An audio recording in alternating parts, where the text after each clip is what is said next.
Definitely a warlike situation. You come point guns in the direction of my wife and my kids, damn it, I'll meet you at the door anytime. Es ridículo que un destacamento militar intente entrar en una propiedad privada. Han pasado 12 años y me sigue partiendo el corazón.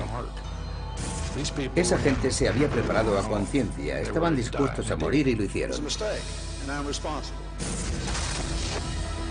La noticia ocupó 2 titulares en la prensa internacional, pero aún hay muchos datos por desvelar. A continuación, en el informe final, la tragedia de Waco.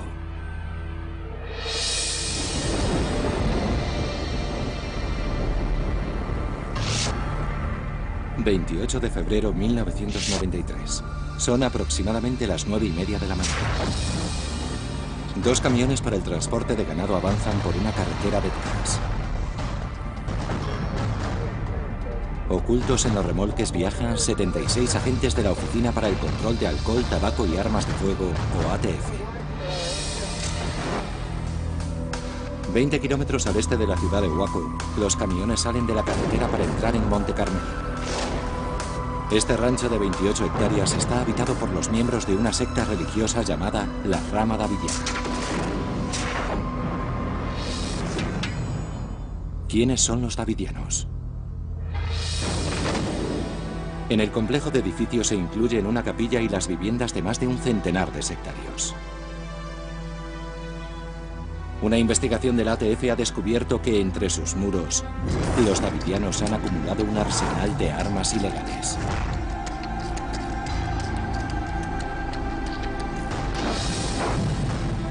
Los agentes se disponen a ejecutar una orden de registro en el recinto, así como la detención de David Koresh, el líder de los davidianos, por posesión ilegal de armas. ¿Quién es David Koresh? 9:47 de la mañana. Los camiones del ATF se detienen. Un agente desciende y corre hacia la puerta principal gritando: «Policía, tenemos una orden judicial». David Koresh abre la puerta. Después se oye un tiroteo. Es el comienzo de una verdadera batalla. Un equipo de televisión alertado de antemano graba el enfrentamiento. Oí los AK-47, armas del calibre 50 y lo que me pareció una ametralladora M60.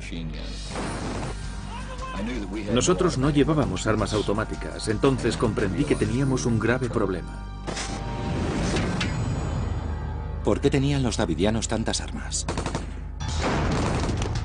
Los agentes de la ATF solo llevaban pistolas y armas semiautomáticas. Estaban decididos a confiscar el arsenal de los davidianos. Sabían que las armas estaban almacenadas en el segundo piso, junto al dormitorio de Koresh. El agente especial Bill Buford y su equipo se abrieron camino hasta allí. Nos disparaban a través de las paredes. La mayoría de las balas venían de la habitación de Koresh, que estaba junto al lado del lugar donde estaban las armas. Las balas atravesaban también el entarimado, alcanzando a los agentes en su retirada.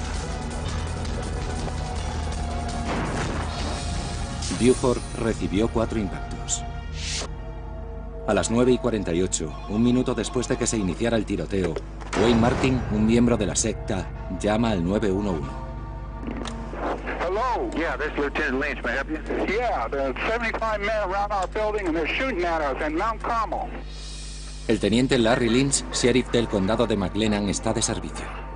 Mount Carmel? Yeah, tell them there are children and women in here and to call it off. All right, hello? I hear gunfire. Oh, call it off. El teniente Lynch llama a la ATF para informarles de que está en contacto con los davidianos. Nuestra única preocupación era detener el tiroteo.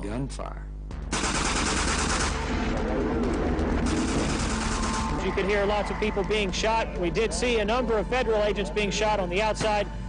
Definitely a warlike situation. ¿Por qué los davidianos se resisten con tanta violencia? 11:30 de la mañana. La ATF alerta al FBI y solicita refuerzos en Monte Carmelo. Mientras, los agentes del ATF negocian telefónicamente con Koresh y Steve Snyder, su hombre de confianza. Las partes acuerdan un alto el fuego.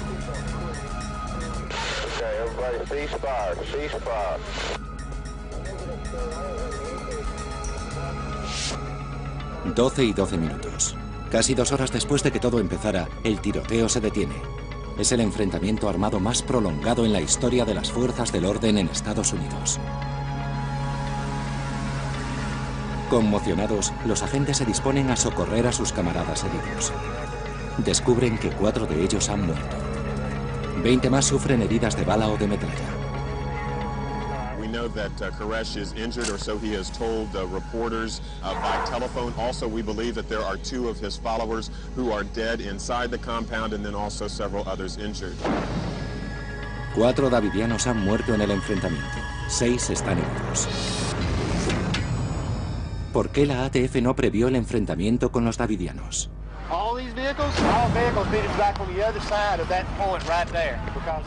La muerte de un agente de la ATF es un delito federal, por lo que el FBI toma el mando de la operación, que se convierte en un asedio e impide el acceso de la prensa al escenario.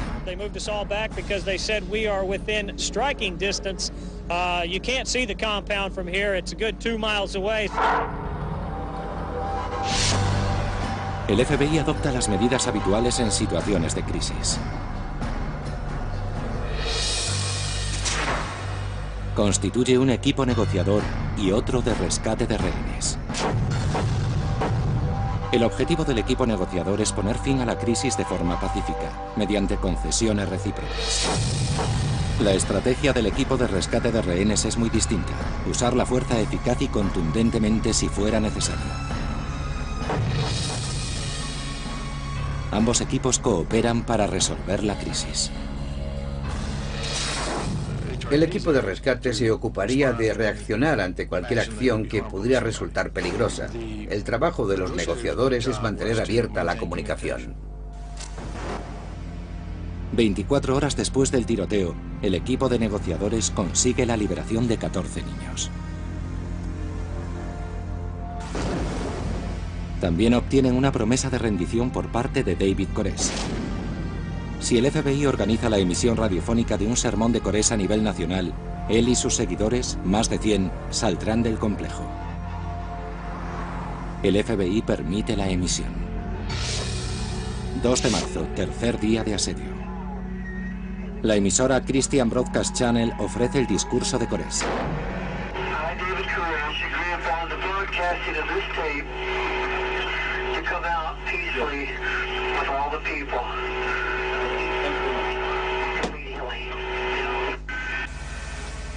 Y continúa con un confuso sermón.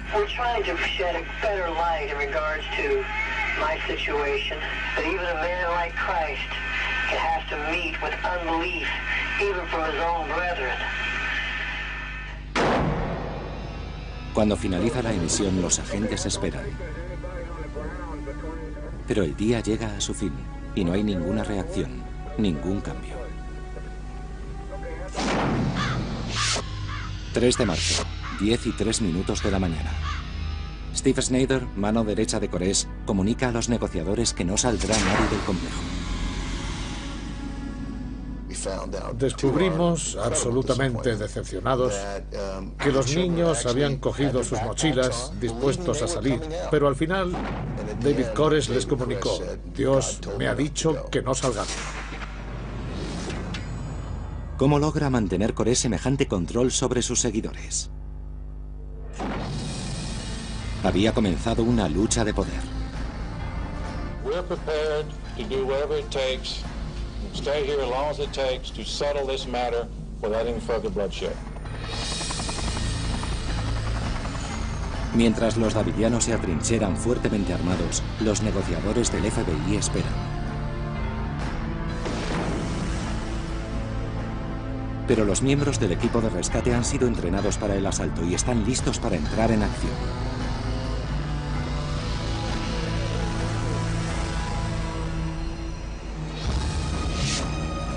...5 de marzo de 1993, cerca de Waco, Texas. Han transcurrido 6 días y no hay acuerdo entre el FBI y la secta davidiana.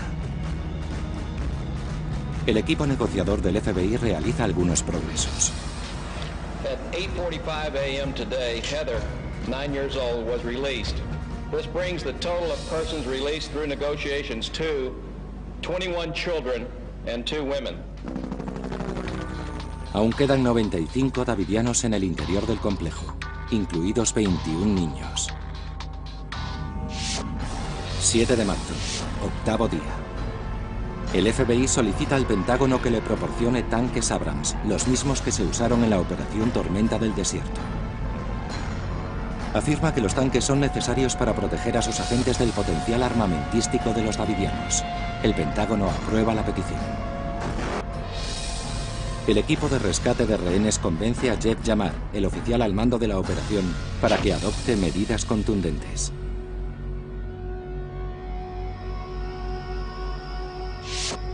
...12 de marzo, 13º día de sitio.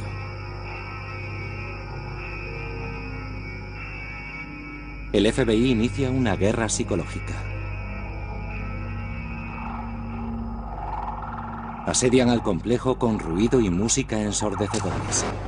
Cortan la electricidad y dirigen focos de luz cegadora hacia las ventanas. ¿Podrá el FBI lograr un final pacífico para la situación? Durante los siguientes 9 días, Corey solo permite que 9 adultos abandonen el complejo. 23 de marzo, día 24 del cerco. Ya han salido 35 personas. En el interior quedan 62 adultos y 21 niños. Durante 2 semanas más, los negociadores del FBI mantienen la comunicación con Koresh y Steve Snyder, su mano derecha. A pesar de ello, no saldrá nadie más de Monte Carmelo. ¿La agresiva estrategia del equipo de rescate entorpece los avances del equipo negociador?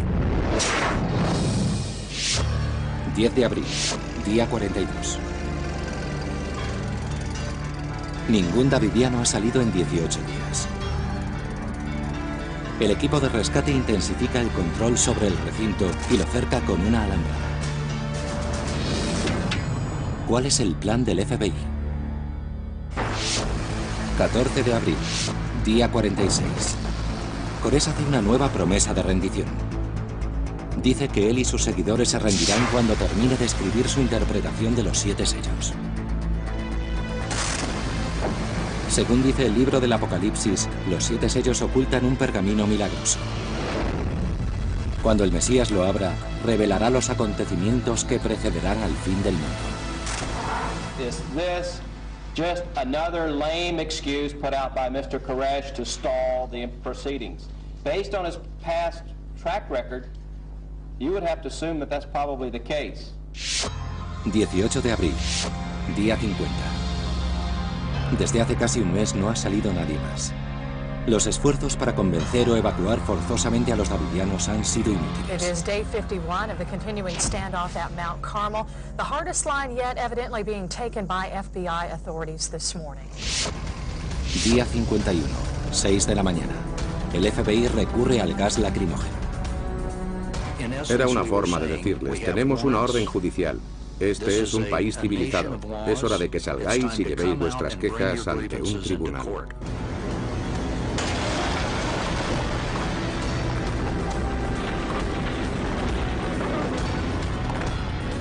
Los tanques, especialmente equipados, lanzan gas al complejo. Es un momento insólito en la historia de Estados Unidos. Por primera vez, se utilizan blindados militares contra civiles.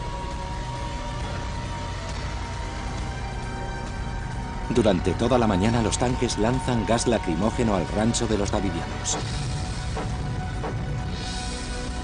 Pero no sale ninguna de las 83 personas que hay en su interior.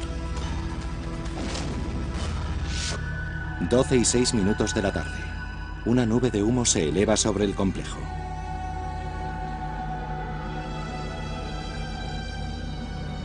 Y entonces... You can see it, the smoke just billowing out. I'm looking at if we can see any flames. Oh yeah, there they are coming out the window. This should be a definite determining factor. You should see some people come out of this building fairly soon. 12 y 13 minutos. Los vientos que azotan la planicie tejana a 40 kilómetros por hora avivan el fuego. Las llamas salen de las ventanas y rodean los edificios. This is definitely, I'm certain, not what the FBI had intended. This is not what they wanted. Now it is up to David Koresh. If he is indeed who he says he is, he will not let his people sit in there and burn to death. 12 y 17 minutos. Las llamas se elevan cada vez más. 4 davidianos abandonan el complejo. En los siguientes 15 minutos, muy pocos más escaparán de aquel infierno. Un agente del FBI ayuda al último davidiano en salir. Una mujer con graves quemaduras. Solo 9 seguidores de Koresh sobreviven al incendio. 74 personas mueren en el interior, incluidos 21 niños. Mientras las llamas arruinan el complejo, surge una pregunta que permanecerá sin respuesta durante años. ¿Quién provocó el incendio? El humo se disipa. La opinión pública exige una respuesta. ¿Cómo un enfrentamiento entre agentes del orden y un grupo religioso pudo terminar con semejante derramamiento de sangre? Pero dicha respuesta no era tan fácil de obtener. 22 de abril de 1993. Han pasado 3 días después del trágico incendio en el rancho de la rama davidiana cercano a Waco, Texas. Entre los rescoldos yacen los restos de 80 davidianos, incluidos los 6 fallecidos en el tiroteo inicial. Sumados a los 4 agentes de la ATF caídos, la cifra de víctimas es aterradora. Las preguntas acerca de lo ocurrido son cada vez más numerosas, pero las respuestas tardan en llegar.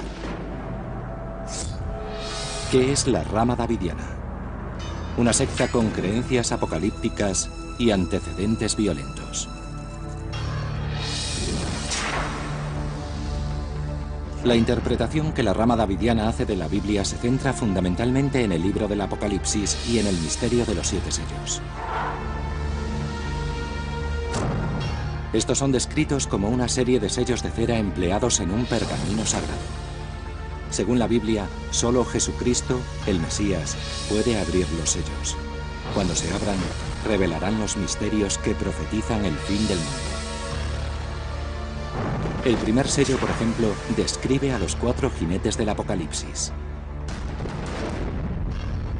David Koresh cree que también él puede desvelar esos misterios bíblicos.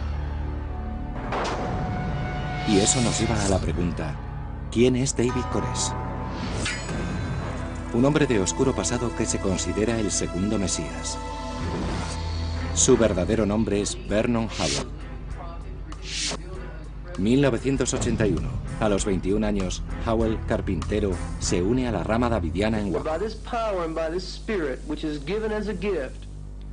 Poco después se iniciará en el estudio de la Biblia. 1985. Howell viaja a Israel. A su regreso, declara que una hueste de ángeles le ha revelado el verdadero significado de los 7 sellos. Es entonces cuando afirma haber recibido el Espíritu de Cristo y ser su encarnación en el mundo actual. Por lo tanto, él podía abrir los 7 sellos. 1987. Vernon Howell se enfrenta con otro davidiano por el control de la secta. La rivalidad acaba en tiroteo. 8 davidianos son juzgados por intento de asesinato. 7 son exonerados. En el caso de Howell, el jurado divide su opinión y el juez decide absolverlo.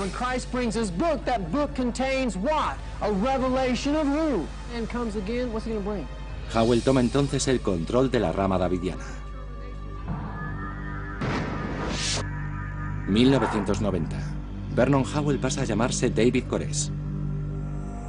Elige el nombre de David en recuerdo al rey David. Corés es el nombre hebreo de Ciro, el rey persa que conquistó Babilonia en el siglo VI a.C. A instancias de Corés, los davidianos empiezan a comprar armas. En 1993 ya poseen cientos de armas automáticas y semiautomáticas. ¿Por qué compraban armas los davidianos? Según los supervivientes de la secta, para protegerse y obtener dinero. Algunos miembros del grupo descubrieron que podían ganar más dinero para el grupo visitando ferias de armas, comprándolas y vendiéndolas legalmente. Clive Doyle recuerda las enseñanzas de David Corés. David empezó a explicarnos las escrituras. Nos enseñó que el pueblo de Dios en los últimos días sufriría una gran persecución y que no era malo defendernos. Nos enseñó que Cristo le dijo a sus discípulos que compraran armas. ¿Cómo mantenía Corés un control semejante sobre sus seguidores? Ellos le consideraban el Mesías. El libro del Apocalipsis profetiza que el Mesías derrotará a Babilonia en la batalla del fin del mundo. David Corés convenció a sus seguidores de que él era el Mesías. Les enseñó que tenían que defenderse de la Babilonia de los tiempos modernos, los Estados Unidos de América.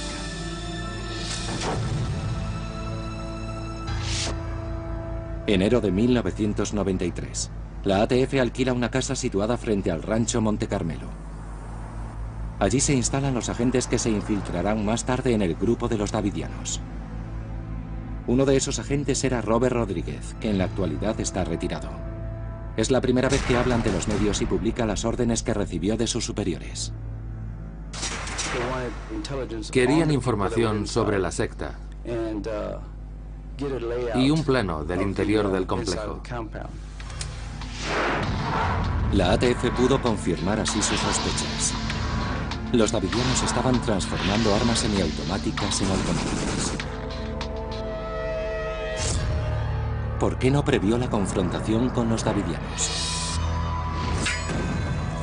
La ATF creía que el elemento sorpresa neutralizaría cualquier conato de resistencia. A finales de enero, el departamento concluye el plan que denomina irrupción dinámica.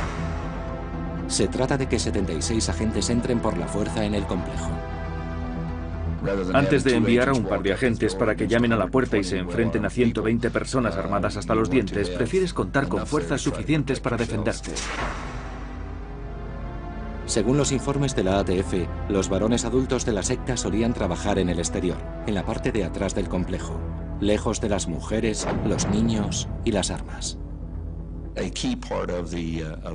Una de las claves del plan era tratar de separar a los hombres de las armas, entrar rápidamente y detenerlos. Febrero de 1993. Los agentes averiguan que un periódico local, The Waco Tribune Herald, va a publicar una serie de artículos sobre Corés titulada El Mesías Pecador.